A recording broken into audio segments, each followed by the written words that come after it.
अस्सलामुअलैकुम। बोल न्यूज़ में मैं हूं मुदस्सिर इकबाल। खुसूसी ट्रांसमिशन के साथ हाजिर खिदमत है। नाज़रीन, कराची में स्ट्रीट क्रिमिनल्स की सफ़ा की हदें छूने लगी है। शहरी न गली मोहल्लों में महफूज रहे हैं, न ही कारोबार की जगहों पर। पुलिस की नाअहली शहरियों पर अब भारी पड़ रही है।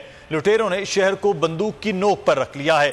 रवां बरस डकैती मज़ाहमत के दौरान 70 अफराद जान से हाथ धो बैठे, जबकि सिर्फ रवां माह लूटमार के दौरान दरिंदों ने 12 शहरियों को मौत के घाट उतार दिया है।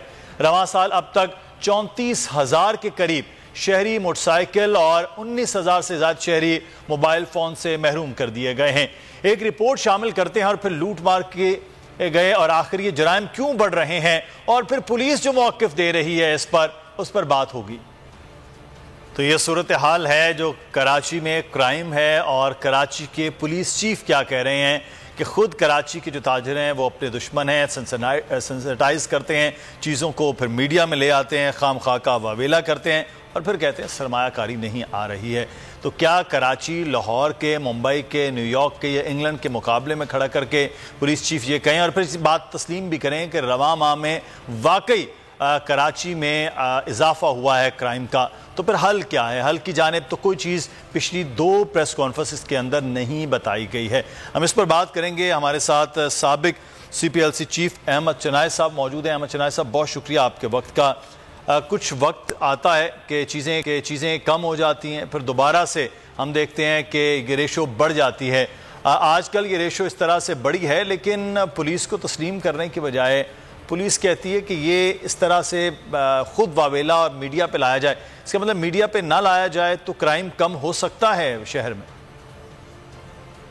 बिस्मिल्लाहिर्रहमानिर्रहीम, बहुत बहुत शुक्रिया। मैं समझता हूँ कि पुलिस चीफ की बात को जो है वो एक गलत रंग दे दिया गया है। मैं उनको यहाँ डिफेंड करने नहीं आया, लेकिन उनका मकसद ये था कि हम अपने शहर को, अपनी जगह को प्रमोट करें, बजाय इसके कि हम बहुत ज़्यादा जो है वो उसकी नेगेटिविटी में चले जाएं।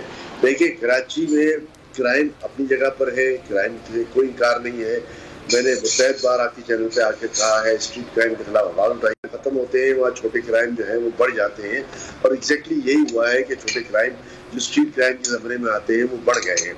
और जाहिर है, जब शहरियों को तकलीफ होगी तो शहरी जो है वो इसका इजहार भी करेंगे, शहरी जो है वो इसके लिए अपनी आवाज़ भी बुलंद करेंगे।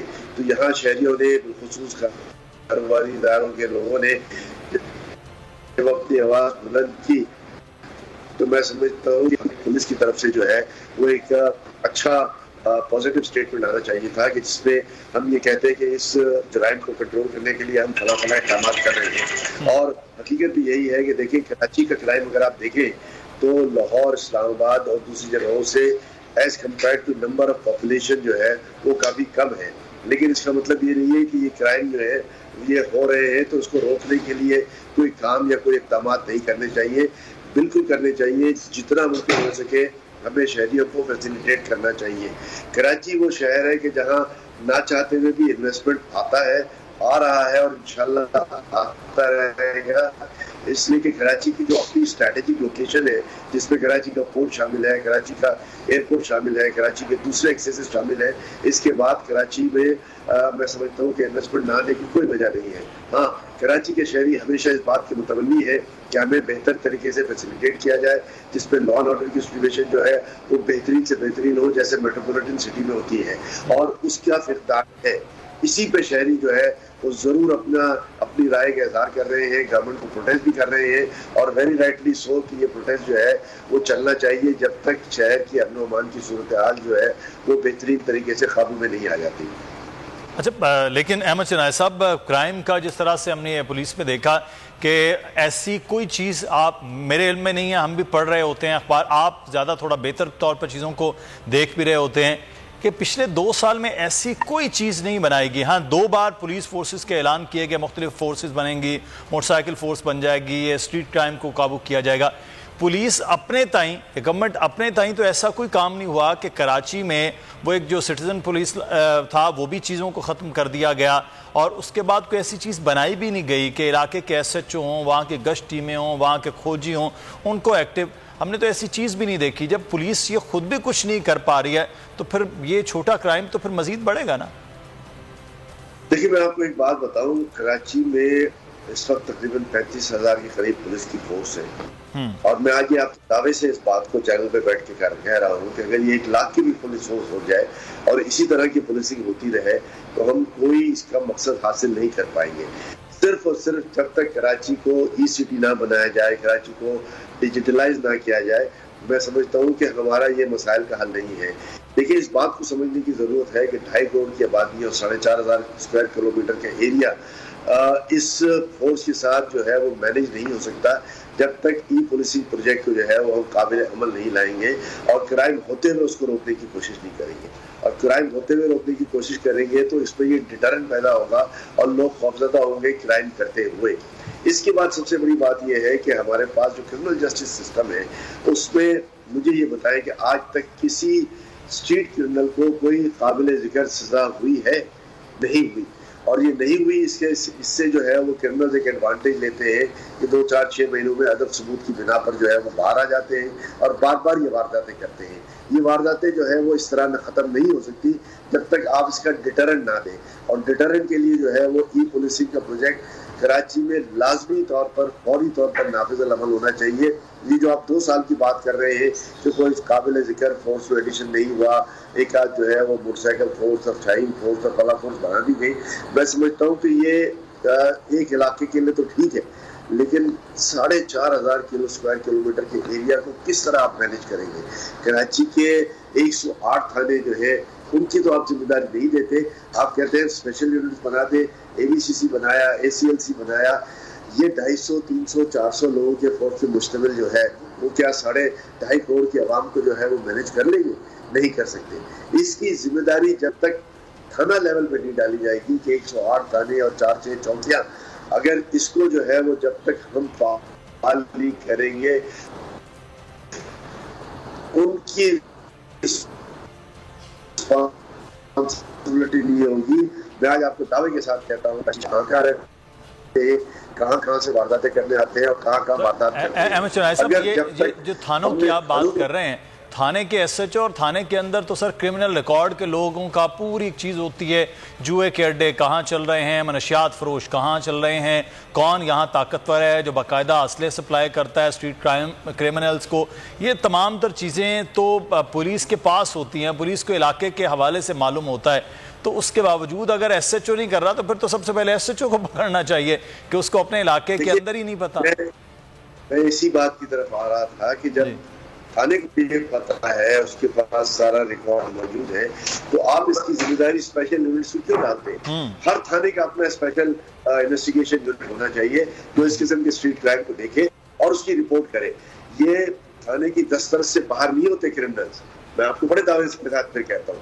तो जब इनको ये पता है तो हम थानों पे क्यों नहीं मेहनत करवाते और थानों की ड्यूटियां जो है वो दूसरी जगह लगाते हैं और हम ये समझते हैं कि जो एंटी वायलेंट क्राइम यूनिट है या एंटी कार लिफ्टिंग सेल है वो ये सारे काम करेगा, तो ये नहीं मुमकिन नहीं हो सकेगा। हमें इसको इस पूरी पॉलिसी को जो है ठीक है, बिल्कुल सही है। अच्छा, हमारे साथ ही रहिएगा। बहुत सी बातें थी, ताजरों के बड़े तहफ़्फ़ुज़ात थे। फिर जावेद आलम ओडो साहब ने कहा कि ताजर खुद जो है वो अपने दुश्मन है। अतीक मीर साहब, आप खाम खा का वावेला करते हैं कि यहाँ स्ट्रीट क्राइम्स हो गया है, सनसनी आप लोग फैलाते हैं, मीडिया में लेकर आते हैं, हम खबरें देते हैं। जावेद आलम साहब कह रहे हैं ये करते हैं आप, तो फिर सरमायाकारी कहाँ से आएगी आपके पास? क्यों करते हैं सर वावेला आप? देखिए, दर्द हो तो कोई कराता है, वरना किसी को क्या शौक है। इसमें कोई शक नहीं है कि कराची में क्राइम बढ़ा है और क्राइम की चूंकि नौयत तब्दील हो गई। पहले छीना झपटी होती थी, लूटमार होती थी, डाकू सामान तक महदूद रहते थे। अब मामूली मज़ाहमत पर जिस तरह वो जान ले रहे हैं, उसने कराची में सरमायाकारों को, ताजरों को, सनतकारों को दीवार से लगा दिया है।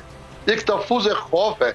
हमने कराची के सीने में माजी में जो जख्म थे बदअमनी के, वो आज तक सुलग रहे, आज तक ताज़ा है। आप पुलिस रेंजर्स के इश्तराक से 2013 के बाद अमन कायम हुआ, लेकिन उसको बरकरार रखने में इदारे कामयाब नहीं हो सके। मैं हमेशा एक बात कहता रहा और मेरी बात की कभी भी किसी ने तरदीद नहीं की कि कराची से जुर्म दूसरे शहरों में मुंतकिल नहीं हुआ। कराची का मुजरिम कराची में ही है और जेर सरपरस्ती आ गया है। इस मुख्तलिफ ताकतों ने इन मुजरिमों को अपनी पनाह में ले लिया है। इसमें पुलिस भी है, सियासी कुव्वतें भी हैं, बहुत सारे माफियाज हैं जो मुजरिमों को इस्तेमाल करते हैं, उसके बेनिफिशरीज हैं। मैं ये समझता हूँ कि पुलिस के लिए तने तनहा इस पर काबू पाना मुमकिन नहीं है। देखें, 2013 से कबल रेंजर्स के पास अख्तियारात नहीं थे, और आपने देखा कि जुर्म किस तरह से कराची में जुर्म का जादू सर चढ़ के बोल रहा था। लेकिन 13 के बाद जब अख्तियारात मिले तो रेंजर्स ने कराची में खुदे लाइन लगा दिया जुराइम पेशाना जी। आज फिर पुलिस को हमेशा से बेख्तियार, हमेशा से पॉलिटिसाइज है। पुलिस को आज तक गुजात है कि वो किसी मुजरिम को पकड़े तो वो किसी ताकतवर किसी को सियासी या कोई गैर सियासी किसी ताकत का आलाकार ही ना हो, तो पुलिस तो हमेशा डरती है। लेकिन रेंजर्स को बेख्तियार करने का क्या तुक है, क्या जरूरत थी? आपने आज रेंजर्स के पास अख्तियार नहीं है, वो बिल्कुल जैसे खेतों में पुतले लटकाए जाते हैं कौवों को डराने के लिए, तो रेंजर्स का काम ये रह गया है। भाई, आपने अगर कराची को मुस्तकिल बुनियादों पे पुरअमन रखना है तो फिर जो इदारे उन्हें दुरुस्त तरीके से फाल रखें। मैं ये समझता हूँ, और मुझे ये बात फैसल भाई कहने में बिल्कुल 1% भी झिझक नहीं है कि सिंध हुकूमत नहीं चाहती कि कराची पुरअमन। इसकी क्या वजह हो सकती है? इसलिए कि अगर वो उसकी विल है कि कराची में अमन कायम हो, कराची के लोग पनाह पा जाएं, कराची का ताजिर वो जुर्म से निजात पा जाए, तो उसके इक़दाम भी तो नजर आए। उसमें कोई मुस्तकिल मिजाजी नहीं है। उसके नतीजे में देखिए, आज मुजरिम इतना ताकतवर है कि जिसे कोई अंदाजा नहीं है।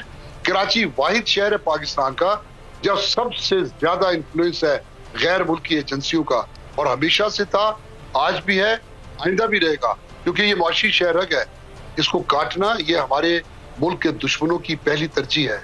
इसलिए कराची, लेकिन इसको महफूज रखना जो है वो मुल्क के इदारों की पहली तरजीह शायद उस तरह नज़र नहीं आ रही है। हुकूमतों की तरजीह वैसे नज़र नहीं आ रही। जहाँ कराची में इतना बड़ा बिजनेस है, मुआशी हब है, रेवेन्यू होता है, लेकिन उसके बावजूद बहुत से मसाइल के साथ जो अमन व अमान का मसला है वो लोगों के लिए सबसे अहम है कि रवां साल में 70 अफराद सिर्फ डकैती मज़ाहमत पर जो है वो जाँ बाक हुए हैं। तो कराची में ये डकैती के वाक़यात मामूल बन गए हैं। चंद रोज़ कबल रिश्ता इज़्दवाज में मुंसलिक होने वाले 28 साल नौजवान शाहरुख को मज़ाहमत करने पर डाकू ने गोली मारकर मौत के घाट उतार दिया।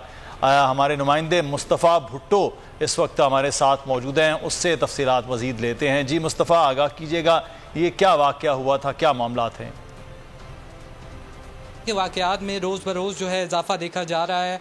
आज हम एक ऐसी फैमिली के साथ मौजूद हैं जिनका 28 साल नौजवान बेटा शाहरुख, जिसके एक रात पहले जो है शादी हुई थी, वलीमा हुआ था, अगले दिन उनकी ही गेट के बाहर से जो है जो डकैत थे उन्होंने मज़म्मत पर जो है उनको गोली मार के शहीद कर दिया।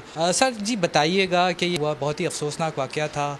आपका जो भाई था जवान साला 28 साल, घर के बाहर से ही वो कहना, ये किसकी नाअहली है?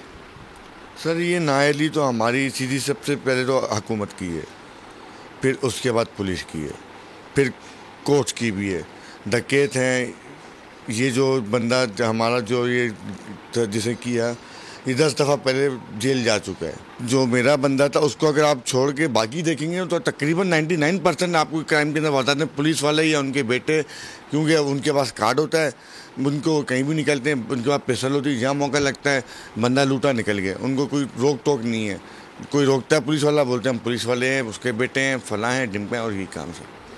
जी आपने सुना कि शाहरुख साहब के जो भाई थे उनका ये कहना था कि बहुत शुक्रिया मुस्तफ़ा, हमें तफसीलात से आप आगाह कर रहे थे। इस किस्म के मामलात जो हैं वो हमें नज़र आए हैं कि रवामा जो है उसमें 12 अफराद डकैती मज़ाहमत पर वो कत्ल कर दिए गए। डकैती की ये वारदातें हो रही हैं और इस पे छीना झपटी में फौरी तौर पर फायर करके वहीं पर और भरे बाज़ार में रश के एरियाज़ में हम ये देख रहे हैं कि वो हो जाता है। हज़ारों की तादाद में मोबाइल फ़ोन्स, गाड़ियाँ, मोटरसाइकिल छीनने के तो मुतअद्दिद वाक़यात हैं और ये वाक़यात में आए दिन इजाफ़ा हो रहा है। इनको रोकने के हवाले से सबसे अहम जो ड्यूटी है वो पुलिस की है, सिक्योरिटी फोर्सेस की है कि वो फौरी तौर पर इन चीज़ों को रोके, जिनकी ड्यूटी है, लेकिन वो हो नहीं पाता है। हम जो बात कर रहे थे अहमद चनाई साहब के तरीक़ाकार पुलिस थानों के अंदर होता है, वहाँ यही सारे क्रिमिनल्स के रिकॉर्ड हैं, सारी चीज़ें हैं, लेकिन क्या चीज़ें आड़े आती हैं,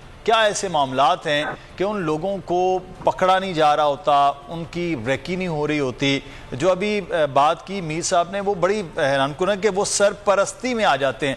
अगर वो सरपरस्ती में आ गए तो फिर तो बेचारा SHO भी कुछ नहीं कर सकेगा, फिर तो आप किसी को भी बिठा दें, अगर वो कोई सरपरस्ती में आ गया है तो फिर तो वो पकड़ाई नहीं देंगे।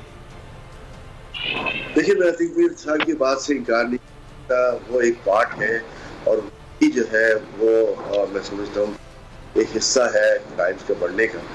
और जो दूसरे इसमें काबिल जिक्र है वो ये है कि पुलिस की इनएफिशिएंसी उस लेवल पे कि जहाँ उन्हें इल्म है कि कौन से लोग यहाँ पर उनके थाने के हदूद में जो है वो जराइम पेशा नासिर रहते हैं, जो जराइम या तो उस इलाके में करते हैं या उस इलाके से बाहर करते हैं, फिर जिन जिन इलाकों की मुसलसल निशानदेही होती रही है एजेंसी के रिकॉर्ड के जरिए और दूसरे कि कहाँ कराची शहर में क्राइम हो रहा है, रोकने के लिए क्यों कोई इक़दाम नहीं किए जा सकते।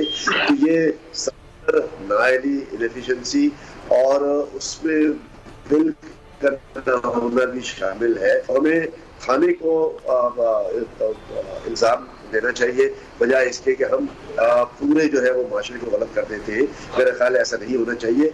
हाँ, कराची शहर की जो पुलिस है उसको थाना लेवल पे एक्टिवेट पूरी तरीके से होना चाहिए ताकि इन जराइम पेशा अनासर पे न सिर्फ काबू पाया जा सके बल्कि कराची जो एक मेट्रोपॉलिटन सिटी है उसको सही मानों में मेट्रोपॉलिटन सिटी जहां लोग बेखौफ होकर जो है वो अपना काम करें और उन्हें पता हो कि वो सरमायाकारी अगर कर रहे हैं तो उनकी जान और माल के मुकम्मल तहफ़्फ़ुज़ की जिम्मेदारी जो है वो हुकूमत ने ली हुई है। यहाँ पर एक दूसरी बात जो बहुत सीरियस है उसको करना चाहूँगा कि देखें, शहर के CPLC के तवज्जुद से शहरियों और पुलिस के दरमियान एक राब्ता था। पिछले 2-4 सालों में इस राब्ते के फुकदान ने इन जराइम को जो है सिर्फ प्रमोट किया है बल्कि उसकी निशानदेही नहीं हो रही। और मैं ये समझता हूँ कि इस राब्ते को जो है वो बढ़ाने की जरूरत है ताकि शहरियों को भी एक पुलिस जो है वो उस पर प्रोएक्टिव होकर काम कर रही है। अफसोस की बात यह है कि उस इदारे को गैर फाल बना दिया गया है जिसके लिए एक लंबी तवील बहस की जरूरत है कि वो इदारा क्यों गैर फाल हो गया है और क्यों पुलिस और शहरियों के दरमियान जो है वो राब्ते का फुकदान है। इस राब्ते के फुकदान को जो है वो बिल्कुल सही करने की जरूरत है, उसको बेहतर करने की जरूरत है और इस इदारे को भरपूर फाल करने की जरूरत भी है। बिल्कुल, ये तो बहुत ज़्यादा ज़रूरी है कि जितना ज़्यादा इस चीज़ों का फैलाव इंटरेक्शन होगी, इंटरेक्टिव होगा कि पुलिस के दरमियान और शहरियों के दरमियान तो चीज़ें बेहतर होंगी, लेकिन शायद वो चीज़ें अभी बहुत पीछे नज़र भी आ रही हैं। लेकिन अतीक मीर साहब, मैं एक चीज़ जानना चाहूँगा, जब भी टैक्स रेवेन्यू होता है, सितंबर अभी ख़त्म हो रहा है, फिगर्स आ जाएंगे कि पूरे शहर जो है वो लाहौर का जो रेवेन्यू है वो कराची के सदर की एक मार्केट से कम था। कराची में पूरा जो रेवेन्यू है वो पूरे पाकिस्तान का तकरीबन 68% था। ये सारी कराची के लिए अच्छी खबरें होती हैं कि यहाँ इस तरह से रेवेन्यू इकट्ठा हो रहा होता है, लेकिन जब पुलिस के निज़ाम की बात आती है, बाकी चलें तो हम बात नहीं कर रहे कि यहाँ क्या लोगों को मिल रहा है क्या नहीं मिल रहा, सिर्फ अमनो अमान है ना, लोगों की ज़िंदगियाँ, शहरियों को बिला झिझक सड़क पर निकलते हुए जाना, ATM तक पहुँचना कि वापस वो आएंगे, बैंक से निकलेंगे तो महफूज होंगे, ये चीज़ें। तो इन चीज़ों को ही अगर पूरा नहीं कर पाते तो फिर सर ये रेवेन्यू, ये तमाम तर चीज़ें वो तो फिर बेमानी होकर रह जाती हैं। वो फिर किससे सवाल किया जाएगा ताजरों की जानिब से कि हम ये दे रहे हैं और बदले में हमारे लोगों को गोली मिल रही है और कुछ नहीं। देखिए, मुझे फख्र है कि मैं जिस शहर का ताजिर हूँ या ताजिरों की नुमाइंदगी करता हूँ उसका टैक्स कल्चर पूरे पाकिस्तान में सबसे ज्यादा है। हमने कभी ये नहीं कहा कि हम टैक्स देना बंद कर देंगे। हमने अमन मांगा और हम यहाँ तक कहते हैं कि 68-70% जो रिवेन्यू में कराची के ताजिरों का हिस्सा है ये इससे भी बढ़ सकता है। अब जब बदअमनी की आग में जलता हुआ शहर मैशत के फूल खिला सकता है तो आप इसे अमन देकर तो देखें, फिर इसकी बहार देखें। इतने मसाइल हैं कि कराची इस वक्त भी पूरे मुल्क में सबसे ज्यादा पुराशूब शहर, सबसे ज्यादा मुश्किलात का शिकार है। मैं कहता हूँ ये कराची के लोगों का इखलास है, इनकी बेइंतहा चैरिटी है कि आप देखें 29 अजला में जो 23 अजला आफतज़दा करार पाए उनमें कराची भी शामिल था, लेकिन 95% सिंध डूब गया कराची को उन्होंने बचा लिया। उस बचने के नतीजे में कराची ने आज तक जो इमदाद का सिलसिला ये सिंध के मुतासिरीन के लिए जारी रखा है, वो भी एक मिसाल। तो कराची को इग्नोर करना, ये मैं समझता हूं कि बेहिस्सी नहीं, एक जुर्म है इस मुल्क के साथ बेवफाई। रहा सवाल फैसल भाई कराची को ठीक करने का, तो माजी करीब की प्रैक्टिस सबके सामने है। ये अहमद चुनाई साहब जब CPLC में चीफ थे तो हमारा इनसे 24 घंटे का राब्ता था। जब DG रेंजर्स थे जनरल रिजवान अख्तर, हमारा 24 घंटे उनसे राब्ता था। इसी तरह पुलिस चीफ थे शाहिद हयात साहब, उससे हर वक्त हमारे राब्ता थे। तो ये हकीकत है, ये बात सामने बिल्कुल एक रोज़ रोशन की तरह आया है कि जुर्म, अवाम और कानून, इनमें जो कोई भी दो करीब आएंगे वो तीसरे को डिस्ट्रॉय करेंगे। तो आज पुलिस जुर्म के करीब हो चुकी है। ये वजह है कि आज हमारे लोग मौत का शिकार हो रहे हैं। तो शहरी दूर हुए हैं और जो पुलिस के करीब है और वो जुर्म अब शहरियों के करीब पहुंच चुका है, और इसीलिए शहरी जो हैं वो आए दिन हम देख रहे हैं कि अफसोसनाक वाक़यात हो रहे हैं। आलमगीर खान साहब हमारे साथ मौजूद हैं, PTI के रहनुमा भी और फिक्सिट के बानी हैं। आलमगीर साहब, बहुत शुक्रिया आपके वक्त का।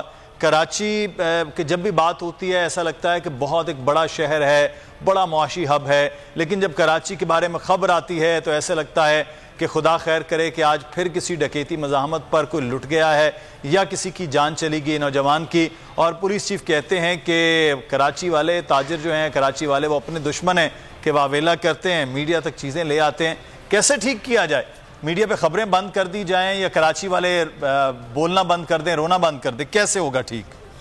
देखिए, एक तो ये बड़ा अफसोसनाक है जो एडिशनल IG का बयान है, वो कराची वालों को ही कोस रहे हैं। और सबसे जो बड़ा जुल्म है इस वक्त वो ये कि सेफ सिटी प्रोजेक्ट कराची में नाफिज नहीं किया गया।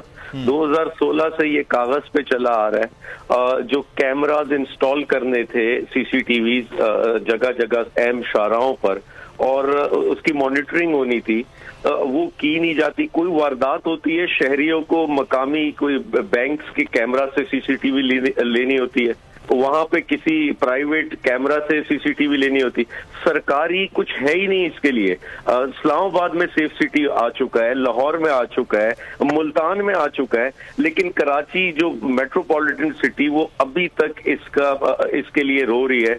लिहाजा जब तक प्रॉपर मॉनिटरिंग नहीं होगी, इन लोगों को कोई खौफ ही नहीं है। जो डकैत है, चोर है, इनको खौफ ही नहीं है। इनको पता है ना हम पकड़े जा सकते हैं। और फिर जो इन्वेस्टिगेशन है पुलिस की, वो इतनी कमजोर है कि वो अदालतों में छूट जाते हैं। ज्यादा से ज्यादा 2 महीने 3 महीने प्रोसिक्यूशन होती है और फिर केस खत्म हो जाता, फिर ये आजाद फिर रहे होते, फिर क्राइम करते। तो ये सिंध गवर्नमेंट की नाअहली है और इनको फिक्र ही नहीं कोई। लोग मर रहे। अब पिछले साल 6 माह में 54 लोग मारे गए, स्ट्रीट क्राइम की नजर हुए। और इसके अलावा अभी 8 महीनों में 70 अफराद हैं और इस रवा महीने में 12 लोग हैं जो सिर्फ डकैती मज़ाहमत कर रहे हैं। और ये कोई ऐसा नहीं कि ये चीज रुक रही है, ये बढ़ती जा रही है। तो ये पुलिस की नाकामी है। और 4 से 6 हजार पुलिस वाले सिर्फ VIPs के नौकर चाकर बने हुए, उनके प्रोटोकॉल में बने, उनके बावर्ची, उनके स्कूल को, उनके बच्चों को स्कूल लाना ले जाना, यही उनका काम रह गया है। 1500 लोगों पे एक पुलिस वाला कराची में नाफिज है हिफाजत के लिए। ये क्या करेंगे? इनके बस का नहीं है और ये इक्विप्ड नहीं है। ये लोग टेक्नोलॉजी IT का कोई सहारा नहीं लिया जाता। तो कोई वारदात होती, एक शहरी पहले तो थाने जाते हुए डरता है, थाने में उससे बदतमीजी बदसलूकी होती, उसकी जायज FIR नहीं बनाई जाती। तो ये पुलिस, और फिर ऐसे में एडिशनल IG अगर ये बयान देता तो बड़ा अफसोस होता है इस बात पे। लिहाजा इस शहर में, और फिर अभी जो हालात है कि फ्लड्स की सूरत हाल है और मुल्क में एक बड़ा डिप्रेशन है इकोनॉमिक, उसमें ये चीजें बढ़ती जाएंगी। जितनी गुर्बत बढ़ेगी इतनी ये क्राइम और वारदातें बढ़ती जाएंगी। इनको तो पहले से तैयार होना चाहिए इन मामलात के लिए, और लेकिन हमें यहाँ कुछ नजर नहीं आता। बिल्कुल। अब इन चीज़ों को जानब जो है वो शायद संजीदा सा एक मामला जो है वो कोशिश होनी चाहिए। बहुत शुक्रिया साहब, हमारे साथ मौजूद थे पीटीआई के रहनुमा और अहमद शनाई साहब और अतीक मीर साहब हमारे साथ हैं। यहाँ जो सड़कों पर सूरत हाल रही है और पुलिस का क्या मौक़िफ़ रहा है उस पर हम बात करेंगे। नदीम अहमद इस वक्त DIG वेस्ट के ऑफिस के बाहर मौजूद हैं। नदीम, आगाह कीजिएगा, पिछले दिनों आप बता रहे थे कोई एक फोर्स भी बनी है, लेकिन वो फोर्स शायद मोटरसाइकिल पता नहीं चला नहीं पाई है कि क्राइम रेट उसी तरह से बढ़ता जा रहा है। क्या वजह है, फिर पुलिस क्या कर रही है? जी हाँ, रोज़मर्रा की बुनियाद के ऊपर हम देखते हैं कि एक नई फोर्स का इजाफा कर दिया जाता है, जो कि यकीनी तौर के ऊपर बजट के ऊपर इजाफी बोझ तो साबित होती है, मगर कोई कारगर तौर के ऊपर जो है वो खिदमात उसकी सच जो है वो सामने नहीं आ पाती। इससे पहले भी माजी में हमने देखा anti street crime, anti robbery force जो है वो तश्कील दी गई ईस्ट डिस्ट्रिक्ट ईस्ट की सतह के ऊपर। इसके अलावा भी जो है कई मोटरसाइकिल स्क्वाड जो है वो स्ट्रीट क्राइम की रोकथाम के लिए जो है वो तश्कील दिए जाते रहे, मगर उसके बावजूद शहर के अंदर स्ट्रीट क्राइम और डकैती की वारदातों के ऊपर काबू पाते जो है वो वाक़यात के ऊपर जो है कंट्रोल दिखाई नहीं देता। रोज़ाना की बुनियाद के ऊपर जो है वो हम दर्जन भर CCTV फुटेजेस जो है वो ऐसे वाक़यात की नशर कर रहे होते हैं, जबकि कई ऐसे वाक़यात भी होते हैं जो कि कैमरों से ओझल होते हैं और शहरियों के साथ रोनमा हो रहे होते हैं। तो इससे आप अंदाज़ा लगा सकते हैं कि रोज़ाना की बुनियाद पर जो है वो कई गुना इजाफा होता जा रहा है इस स्ट्रीट क्राइम की वारदातों में, मगर इनकी रोकथाम के लिए पुलिस के पास कोई ऐसा मौसर हिकमत अमली या कोई ऐसा निज़ाम मौजूद नहीं है। माजी में हम देखते आए हैं कि इससे पहले हमने देखा है कि पुलिस के अंदर एक सज़ा और जज़ा का निज़ाम होता था कि अगर किसी भी थाने की सतह के ऊपर स्ट्रीट क्राइम की वारदातों में खातिर ख्वाह इजाफा होता था तो उस SHO से बासपुर्स की जाती थी और उस SHO को मुअत्तल भी कर दिया जाता था, मगर अब ये सिलसिला जो है वो खासी हद तक महदूद हो चुका है। गुज़िश्ता एक साल से हम देख रहे हैं कि अभी तो नदीम जो है वो SHO से क्या पूछा जाना, वो तो कहते हैं कि वावेला जो है वो कराची वाले करते हैं। हमारे साथ रहिएगा नदीम। कामरान मिनहास हमारे नुमाइंदे इस वक्त अवामी कॉलोनी थाने के बाहर मौजूद हैं। अवामी कॉलोनी जो है ये इलाका वो दूसरे नंबर पर इस वक्त क्राइम रेशो इस इलाके में रही है, तो अवामी कॉलोनी में आवाम इतने लाचार क्यों हो गए हैं और पुलिस क्या इतनी बेबस है कि पकड़ ही नहीं पा रही है इन जराइम करने वालों को? कामरान,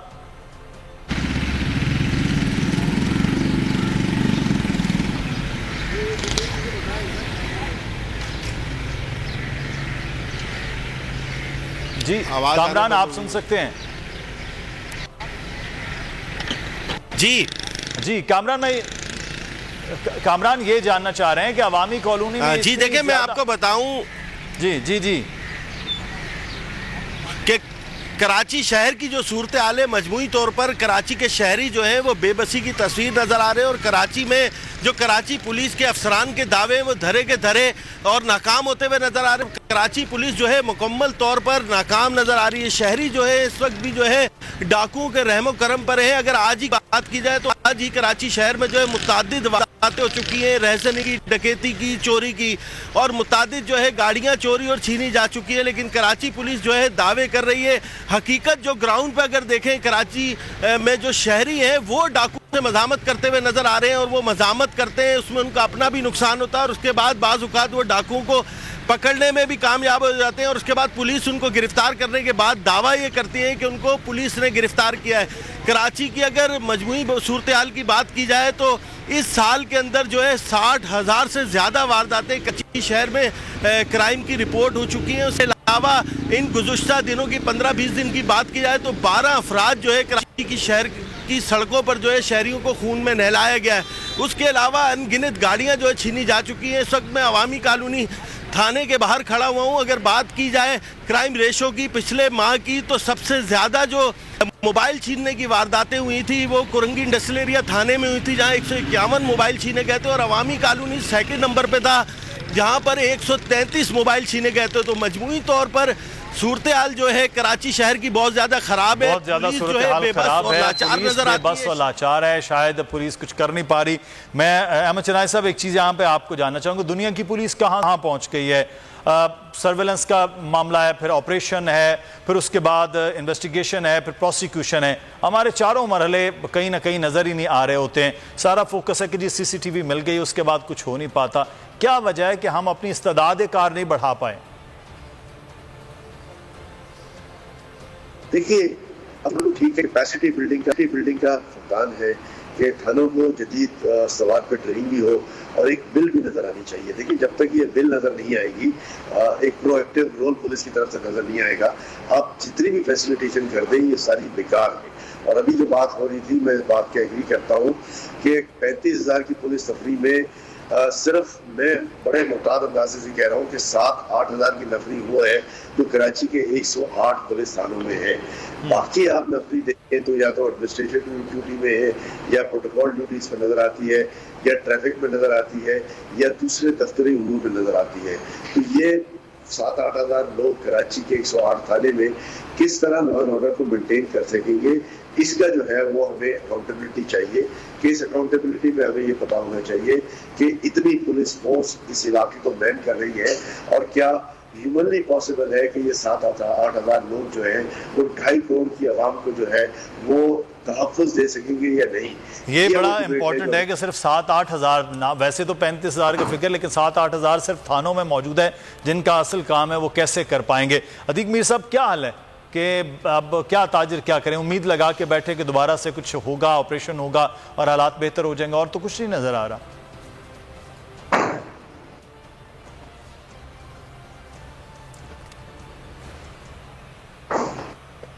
जी मीर साहब, आपकी आवाज हम तक नहीं पहुंच रही है, शायद म्यूट है आपका माइक।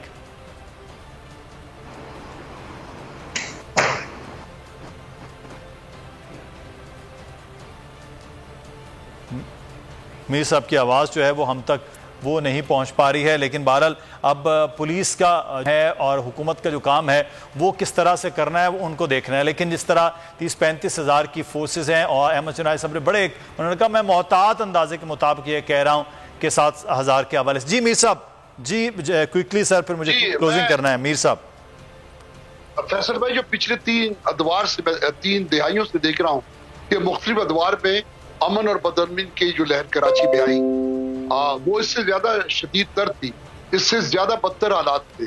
और उसके बाद आपने देखा कि 2013 के बाद कराची एक अमन का चमन बन गया। आज भी मैं कहता हूँ कि जब इसे संजीदगी के साथ इस काम को किया जाएगा तो कराची फिर पूरा, लेकिन इसके लिए विल चाहिए, इकट्ठा होना होगा। बहुत शुक्रिया अतीक मीर साहब हमारे साथ मौजूद थे। अहमद चुनाई साहब आपका, कामरान मिनहास और नदीम अहमद हमारे नुमाइंदगान भी हमें आगाह कर रहे थे। आपका शुक्रिया। मुदस्सिर इकबाल को इजाजत दीजिए, अपना ख्याल रखिएगा। अल्लाह हाफिज। मैं हूँ इमरान रियाज खान। अब आप मुझे देख पाएंगे सिर्फ बोल न्यूज़। इमरान रियाज खान साहब जो हैं वो बोल फैमिली का हिस्सा बन गए हैं। बड़े अरसे बाद किसी चैनल ने हौसला किया है, तो मुझे ऐसा लगता था कि हमें बोलने की इजाजत नहीं मिलेगी, लेकिन बोल ने डिसाइड किया कि बोलने की इजाजत वो लेकर देंगे। मुझे बोल की एक चीज बहुत अच्छी लगी कि बोल ने कैटेगोरिकली कहा कि जो करना है करो, हमने अपना कोई बंदा नहीं निकालना।